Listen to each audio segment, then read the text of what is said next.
สวัสดีครับเพื่อนๆทุกคนกลับมาอีกครั้งกับคลิกหลังกล่องวิดีโอรีวิวผลิตภัณฑ์สกินแคร์จากมุมมองส่วนผสมอาทิตย์นี้อิงอยากจะมาพูดถึงปัญหาผิวอย่างหนึ่งที่ยังไม่เคยพูดถึงบนช่องนี้เลยนะครับแต่เป็นปัญหาที่สร้างความปวดใจมากๆให้ใครหลายๆคนเลยเพราะนอกจากจะเป็นปัญหาที่เห็นได้ชัดมากๆแล้วเนี่ยยังเป็นปัญหาที่รักษาด้วยสกินแคร์ได้ยากมากๆเลยนั่นก็คือปัญหาหลุมสิวสำหรับเพื่อนๆคนไหนที่มีปัญหานี้เนี่ยอย่าเพิ่งท้อใจไปนะครับวันนี้อิงมาพร้อมคู่มือ step by step guide แบบเข้าใจง่ายมากๆเลยที่จะสามารถทำให้คุณเนี่ยรักษามันได้แบบเห็นผลจริงๆนะครับเปลี่ยนผิวแบบนี้ให้กลายเป็นผิวแบบนี้ได้เลยนะครับถ้าพร้อมแล้วเนี่ยเดี๋ยวเรารีบไปดูกันเลยดีกว่า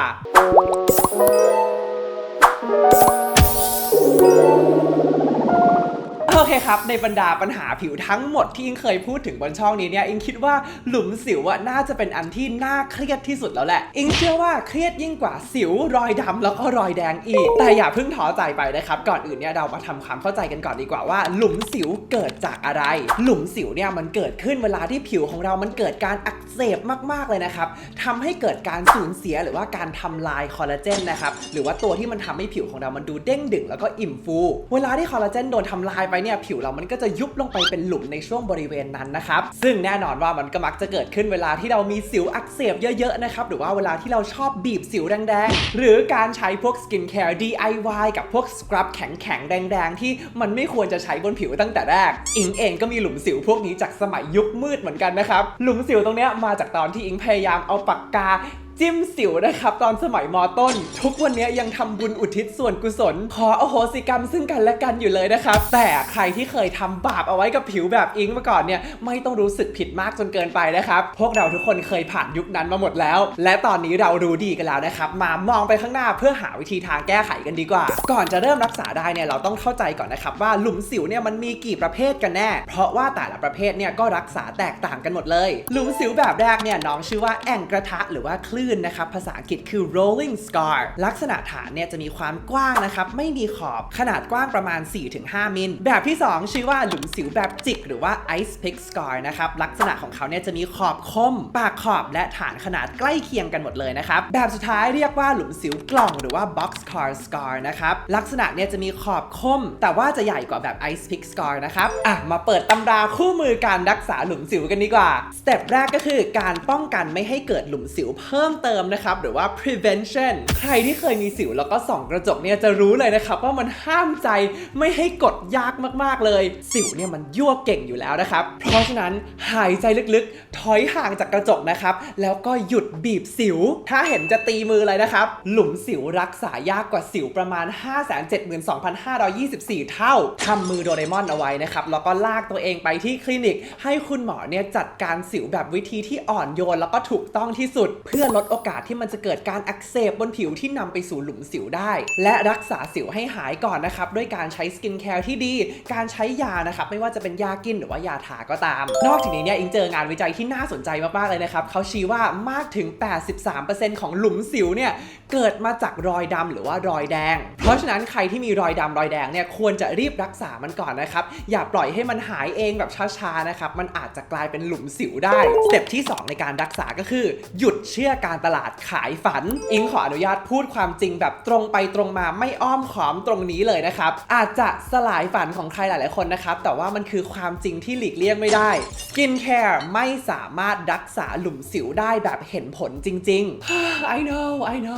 แน่นอนว่าเราควรมีสกินแคร์พื้นฐานนะครับโดยเฉพาะครีมกันแดดที่จะสามารถปกป้องผิวเพื่อไม่ให้คอลลาเจนเนี่ยมันโดนทำลายไปเพิ่มเติมเนาะหรือว่าสกินแคร์อย่างวิตามิน A เนี่ยก็สามารถช่วยกระตุ้นคอลลาเจนได้ในระยะยาวทำให้หลุมสิวบางชนิดเนี่ยดูตื้นขึ้นได้บ้างแต่หลุมสิวเนี่ยมันไม่ใช่ปัญหาเล็กๆที่สามารถแก้ไขได้ง่ายๆนะทุกคนเราไม่สามารถคาดหวังได้ว่าจะเติมน้ำในสระให้เต็มได้ด้วยกระบวย1อันหรือว่าถมที่ดินให้เต็มด้วยพลั่ว1อันนะครับ It's not the right tool for the job เพราะฉะนั้นหยุดเชื่อการตลาดขายฝันนะครับครีมอะไรก็ตามที่เคลมว่าช่วยรักษาหลุมสิวได้เนี่ยต้องไปพักไปนอนในหลุมก่อนนะครับหลุมที่แปลว่าหลุมศพนะครับแล้วก็ตายจากไปจากโลกนี้สักทีสเต็ปที่3ในการรักษาคือหาเลเซอร์ที่เหมาะกับคุณ คุณไม่ว่าคุณจะมีหลุมสิวประเภทไหนก็ตามนะครับหนึ่งในวิธีรักษาที่เห็นผลมากที่สุดก็คือการใช้เลเซอร์กลุ่มแรกก็คือเลเซอร์พิโคเซคันด์นะครับเป็นเครื่องที่เด่นในการกระตุ้นคอลลาเจนด้านบนเกลี่ยขอบหลุมสิวให้มันเนียนขึ้นได้บ้างนะครับและที่สำคัญก็คือลดพวกรอยดำรอยแดงได้ดี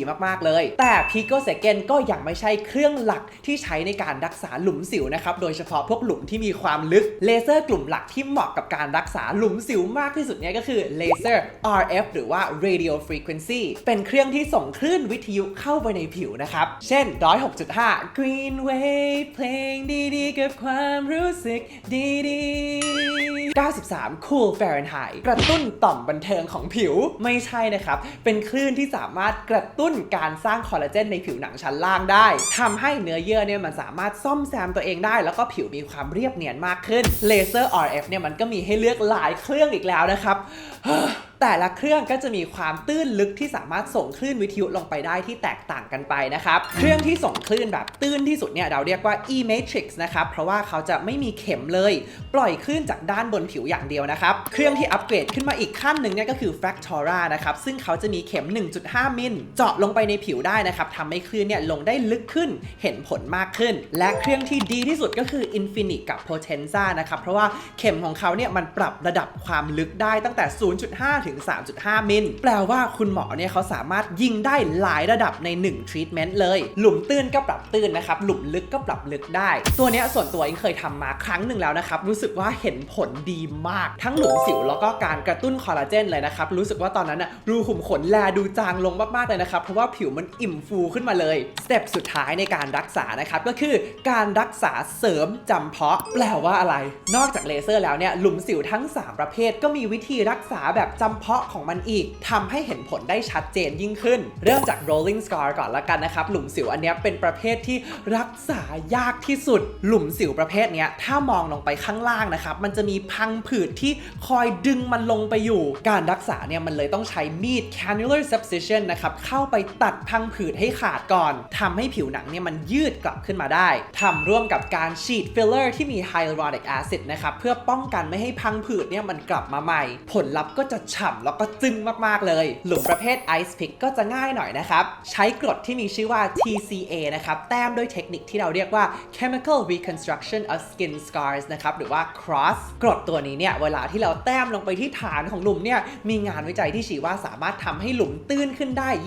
20-25% เลยแต่ฟังดีๆนะครับต้องทำโดยแพทย์ผู้เชี่ยวชาญเท่านั้นอย่าคิดปลุกวิญญาณคุณหมอในตัวเองเด็ดขาดสุดท้ายเนี่ยหลุมสิวแบบ box scar นะครับก็สามารถใช้ได้ทั้งเทคนิคตัดพังผืดหรือว่า TCA cross นะครับขึ้นอยู่กับขนาดของหลุมโอเคจะเห็นได้ว่ามีเทคนิคแล้วก็วิธีการรักษาที่หลากหลายมากเลยและคนส่วนใหญ่ก็ไม่ได้มีแค่หลุมสิวประเภทเดียวอีกต่างหากทั้งหมดนี้เนี่ยทำให้อิงคิดว่าปัญหาหลุมสิวเป็นปัญหาผิวที่ต้องมีวิธีการรักษาที่เฉพาะเจาะจงสำหรับแต่ละบุคคลมากๆเลยมันไม่มีเรซิปีหรือว่าสูตรตายตัวแบบเป็นตำราที่เปิดออกมาแล้วก็ชี้ได้นะครับว่าโอเคอย่างนี้ต้องทำแบบนี้อิงว่าการเลือกหมอที่เชี่ยวชาญถึงเป็นอะไรที่สำคัญมากๆในการรักษาหลุมสิวนะครับอย่างที่บอกไปเนี่ยที่ผ่านมาอิงเคยทำ Infinite ไปครั้งหนึ่งนะครับกับที่ DSK Clinic ซึ่งเพื่อนๆที่ดูช่องเนี้ยน่าจะคุ้นเคยนะครับเพราะว่าเป็นคลินิกที่อิงไปประจำอยู่แล้วรู้สึกถูกจริตกับคุณหมอนะครับเพราะเขาให้ความรู้ดีมากๆเลยเมื่อเดือนก่อนเนี่ยคุณหมอเขาก็เพิ่งโทรมาหาอิงนะครับบอกว่ามีเคสคนไข้คนหนึ่งที่มีปัญหาหลุมสิวทุกประเภทเลยแล้วก็เป็นหนักด้วยที่เข้ามารักษาที่คลินิกอิงอยากเข้าไป observe การรักษาเคสนี้เพื่อเป็นความรู้ไหมอิงก็เลยได้เข้าไปเก็บฟุตเทจมาเผื่อเพื่อนๆทุกคนด้วยจะได้พอเห็นภาพว่าการรักษามันเป็นประมาณไหนเจ็บไหมนะครับแล้วก็ผลลัพธ์เป็นยังไงก็ต้องขอบคุณทาง DSK Clinic ที่ช่วยสปอนเซอร์ส่วนนี้ของวิดีโอด้วยนะครับถ้าพร้อมแล้วเดี๋ยวเราไปที่คลินิกกันเลยดีกว่าโอเคครับตอนนี้เนี่ยเราก็เดินทางมาถึง DSK สาขารัชดากันแล้วนะครับอย่างที่บอกไปเนี่ยวันนี้คุณหมอเขาเตรียมเคสของคนไข้คนหนึ่งที่เขามีปัญหาหลุมสิวทั้ง3ประเภทเลยซึ่งอิงคิดว่าเป็นเคสที่ค่อนข้างท้าทายเลยทีเดียวก็เดี๋ยวเราลงไปพูดคุยกับคุณหมอกันเลยละกันผมเข้าไปเพื่อทำให้ตัวหลุมสิวแบบนั้นเล็กลงโอเคครับเข้ามาถึงเนี่ยคุณหมอปอร์เช่กับคุณหมอขุนก็มีการอบรมอิงเรื่องหลุมสิวก่อนเลยคุณหมอเนี่ยให้ความรู้ รู้เยอะแล้วก็อธิบายดีเช่นเคยนะครับอิงจดแทบไม่ทันเลยเนี่ยคนไข้วันนี้เนี่ยชื่อว่าคุณดันหลอปนะครับพี่แกก็แปะยาชาเรียบร้อยแล้วนะครับเดี๋ยวเราจะเข้าไปฟังคุณหมอวินิจฉัยแล้วก็แพลนการรักษากันเลยดีกว่าหลุมสิวส่วนใหญ่จะเป็นแบบตัว box car กับ rolling sky มีอยู่เยอะมากๆนะครับเนาะซึ่งประเด็นหลักๆ1เราจำเป็นต้องมีการสร้างคอลลาเจนขึ้นมาใหม่ผมจะต้องการทำการตัดผังผืดก่อนร่วมกับการเติมกลุ่มไฮยาเข้าไปในครั้งแรกนะครับเนาะแล้วก็จะมีการรักษา Ice Pick ด้วย TCA Cross จบด้วยการใช้เลเซอร์กลุ่มที่ผมจะเลือกใช้ในครั้งแรกวันนี้จะเป็นตัว Infinite ก่อนคือเป็นเลเซอร์ที่ใช้ในการกระตุ้นการสร้างผิวหนังขึ้นมาใหม่กระตุ้นการสร้างคอลลาเจนใต้ชั้นผิวอย่างแรกที่จะทำวันนี้เนี่ยก็คือการตัดพังผืดก่อนเลยนะครับคุณหมอก็จะเริ่มจากการปิดไฟแล้วก็ฉายแสงเพื่อให้เห็นเงาชัดๆแล้วก็มีการวาด mapping ในส่วนที่จะทำ subcision นะครับในการตัดพังผืดหรือว่า subcision เนี่ยอิงขอกระซิบบอกเลยว่าคลินิกหลายที่นะครับเขาจะชอบนำมาเป็นของแถมแล้วก็มักจะใช้แค่เข็มเล็กๆจิ้มที่หลุมเท่านั้นนะครับแต่ว่าไม่ได้เกิดผลอะไรกับตัวพังผืดเลยทำให้แม้จะขึ้นชื่อว่าได้ทำแล้วเนี่ยแต่ว่าพังผืดก็ไม่หายนะครับพังผืดจะตัดให้หายจริงๆเนี่ยต้องมีการใช้มีดลงไปตัดข้างในนะครับอย่างที่เห็นเลยเนี่ยคุณหมอขุนเขากำลังใช้เทคนิคเฉพาะของทาง DSK ที่เรียกว่า fibrous scar surgery เป็นเทคนิคที่ใช้หลายอุปกรณ์ร่วมกันนะครับทำให้ตัดพังผืดได้ครบถ้วนแล้วก็ตัดได้ทุกชั้นเอาตรงๆเลยนะครับวันนี้บอกเลยว่าขั้นตอนนี้แหละน่าหวาดเสียวที่สุดแล้วเสร็จปุ๊บเนี่ยก็จะมาทำการฉีดฟิลเลอร์ทันทีเลยนะครับผลที่เราอยากได้จริงๆเลยเนี่ยก็คือการป้องกันไม่ให้พังผืดมันกลับมาใหม่ซึ่งการฉีดเนี่ยมันก็ควรจะทำคู่กับเลเซอร์ด้วยนะครับเพื่อให้คอลลาเจนถาวรเนี่ยมันกลับมาแทนที่ก็จะเห็นผลดีกว่าในระยะยาวนั่นเองและนี่ก็คือผลลัพธ์ทันทีหลังจากที่ตัดพังผืดแล้วก็ฉีดฟิลเลอร์นะครับหลุมสิวก็ตื้นขึ้นแบบเห็นได้ชัดมากๆเลยนะครับเอ็นดูคุณดันหลอกมากเลยแกบอกว่า Smart Watch แจ้งเตือนว่าหัวใจมันเต้นแรงผิดปกตินะครับขึ้นมาเยอะมากก็มันครั้งแรกอะเนอะกังวลเราไม่รู้จะเจออะไรอะเสร็จแล้วเนี่ยเราก็จะมาใช้กรดตัว TCA นะครับแต้มที่สิว Ice Pick กันต่อเลยตรงนี้คุณดันหลอบบอกว่าชิลๆนะครับไม่ได้มีอะไรมากต่อมาเนี่ยก็ถึงขั้นตอนที่สำคัญอีกอันนึงนะครับนั่นก็คือการทำเลเซอร์ตัว Infinite อย่างที่เห็นเลยนะครับตัวหัวมันจะมีเข็มแทงๆออกมาอิงเคยทำแล้วนะครับก็บอกได้เลยว่าเจ็บประมาณหนึ่งนะครับแต่ว่าก็ยังทนได้นะครับถ้าเกิดทายาชามาก่อนสิ่งที่ต้องระวังในหลายๆคลินิกก็คือใช้เครื่องที่ไม่ได้ผ่านอย.หรือว่าใช้เครื่องปลอมที่มีกรอบครอบเป็นเครื่องจริงที่ DSK ก็จะใช้เครื่อง Infinite ของแท้นะครับที่ได้ USDA approve มาด้วยที่สำคัญอีกอย่างก็คือเลเซอร์จะได้ผลไหมเนี่ยนอกจากจะต้องเลือกเครื่องที่ถูกแล้วเนี่ยยังขึ้นกับการปรับตั้งค่าให้เหมาะสมกับแต่ละบุคคลด้วยนะครับไม่ใช่เลือกแบรนด์เหมือนกันและผลลัพธ์จะเหมือนกันนะเสร็จเรียบร้อยนะครับสุดท้ายเนี่ยเราก็จะมาฉายแสงสีแดงกันประมาณ20นาทีช่วยลดพวกความบวมได้นะครับและนี่ก็คือ before after แบบทันทีหลังจากที่ทำเสร็จในวันนี้นะครับคุณดันหลอบแล้วก็คุณหมอเก่งมากๆเลยนะครับวันนี้ภารกิจภาคสนามเสร็จเรียบร้อยนะครับเดี๋ยวเรากลับไปที่ห้องส่งที่สตูดิโอกันดีกว่าโอเคครับและนี่ก็คือรูป before after ของคุณดันหลอบหลังจากผ่านไป6เดือนรูปตรงนี้ก็ไม่ได้มีการแต่งใดๆเลยนะครับมาทบทวนคอร์สที่คุณดันหลอบได้ทำไปกันดีกว่าอย่างแรกนะครับคือได้ทำเลเซอร์ Infinite ไป5ครั้งมีการทำ picosecond laser ที่ช่วยลดรอยดำแล้วก็รอยแดงโดยเฉพาะเลยนะครับ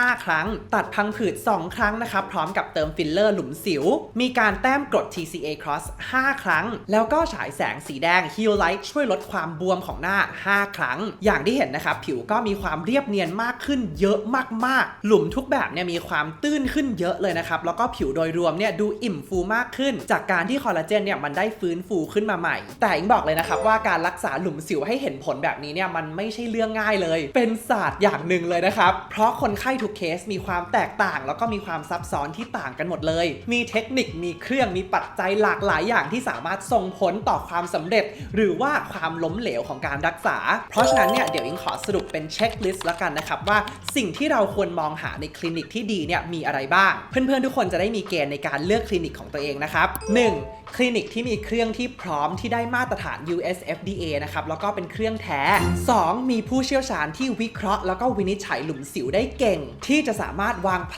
นการเลือกเครื่องมือแบบเหมาะสมและแบบจริงใจโดยที่ไม่ขายแรงนะครับบางคนอาจจะไม่เหมาะกับเครื่อง Infinite ก็ได้อาจจะเหมาะกับ Picosecond มากกว่าบางคนอาจจะต้องตัดพังผืดหรือว่าบางคนอาจจะไม่ต้องตัดก็ได้มันขึ้นอยู่กับเคสแต่ละคนเลย 3. มีคุณหมอที่เขาชำนาญในการใช้เครื่องมือพวกนี้จริงๆไม่ใช่แค่การเสิร์ชว่าคลินิกไหนมีเครื่องไหนแล้วก็จะไปทำตามได้เลยนะครับเพราะเครื่องเดียวกันไม่ใช่ไปทำแล้วจะเห็นผลเหมือนกันนะมันขึ้นอยู่กับการปรับตั้งค่าพลังงานแล้วก็เทคนิคที่ใช้ตอนทำจริงด้วยเหมือนการทำอาหารนะครับคุณอาจจะเอาเครื่องซูวีเดียวกันมาให้อิงกับมาให้เชฟเอียน สุดท้ายแล้วอิงก็ทำออกมาได้อร่อยกว่าอยู่ดีนะครับ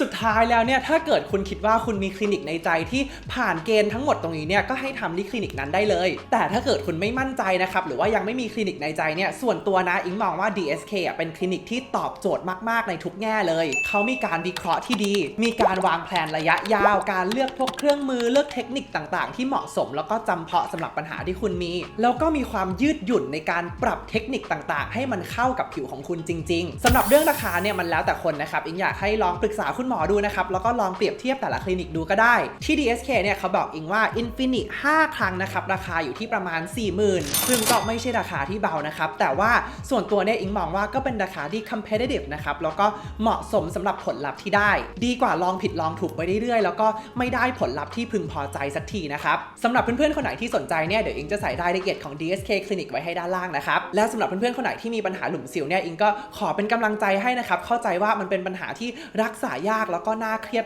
มากๆแต่ทำหัตถการที่เหมาะสมแล้วก็เลือกใช้สกินแคร์รูทีนที่ดีนะครับที่ช่วยปกป้องผิวได้เนี่ยบอกเลยว่าเห็นผลแน่นอนนะครับหวังว่าวิดีโอนี้จะทำให้คุณเห็นภาพใหญ่มากขึ้นนะครับว่าการรักษาหลุมสิวเนี่ยมันต้องคำนึงถึงอะไรบ้างเนอะและถ้าเพื่อนๆคนไหนมีคำถามเพิ่มเติมก็พิมพ์มาหาอิงได้ในคอมเมนต์เซกชันด้านล่างเลยนะครับเดี๋ยวอิงจะพยายามมาตอบให้ถ้าคุณชอบวิดีโอนี้ก็อย่าลืมกดไลค์ subscribe แล้วก็แชร์ให้เพื่อนของคุณด้วยนะครับฝากติดตามอิงได้บน Instagram TikTok แล้วก็ Facebook นะครับก็อาจจะมีคอนเทนต์ที่ไม่ได้พูดถึงอยู่บนช่องนี้ด้วยสำหรับวันนี้ก็ขอบคุณมากๆที่อิงได้มาเป็นส่วนหนึ่งในชีวิตของเพื่อนๆทุกคนนะครับแล้วไว้แล้วเจอกันใหม่